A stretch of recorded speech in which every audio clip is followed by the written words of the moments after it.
What we realised then is how difficult it is to just implement one change at a time, especially in a sort of a NHS and CAMHS context where many changes were happening. The challenging thing was really balancing what different people in the project group from different perspectives thought were important issues to concentrate on, and to choose one viable change idea at a time within the context of a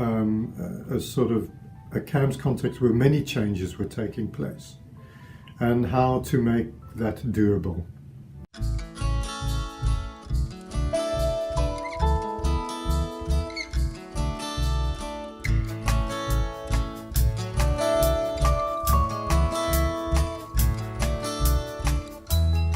I think what we did do is that we were better able to concentrate on one change at a time.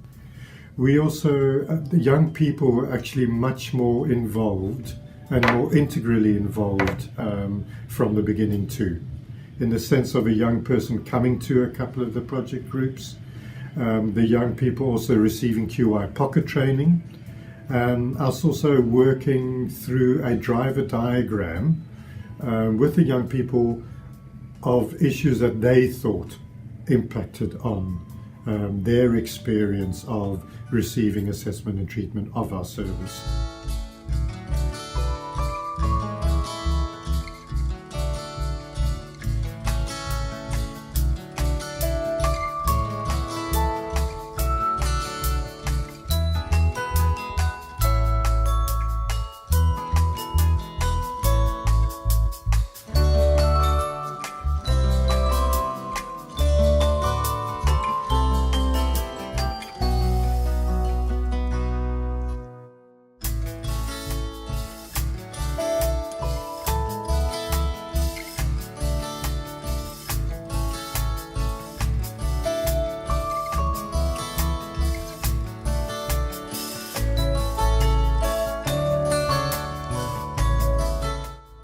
We had previously had young people attended QI meetings, both on the Luton project and a previous project in Bedford.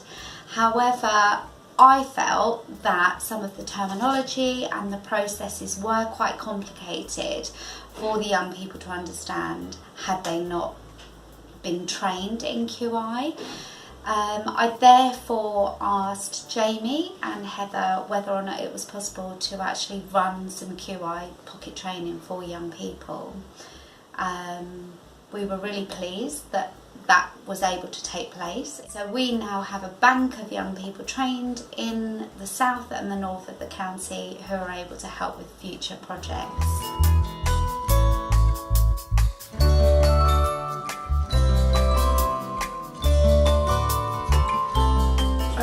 I believe that it was quite important to get young people's voices heard and their opinion on stuff.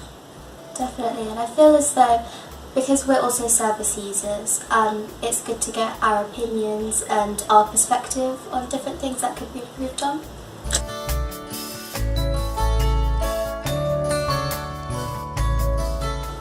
It was really good, it was really informative, and they treated us with a lot of respect. Didn't really feel like we were getting talked down to at all.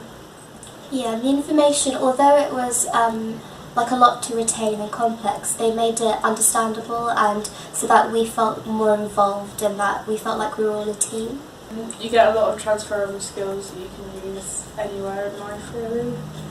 Yeah, and we both mentioned it on our uni statements as well, which really helped adding to our skills and things like that, and also quality improvements in any company anywhere. To be honest, it's implemented everywhere, so it's really good to know from everyone's viewpoint what we can do to make things better.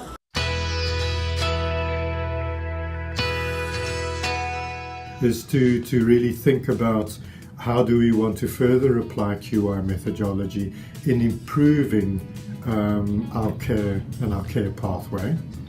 But I think we're also going to now have a public health focus with QI looking at suicide prevention and a self-harm pathway with a particular high school in Luton. what we did was we then had another session where we got our young people to brainstorm their ideas for improvements to the service, and we're hoping that from the driver diagrams that were produced from that session that we might actually have our first CAMHS service user led QI project.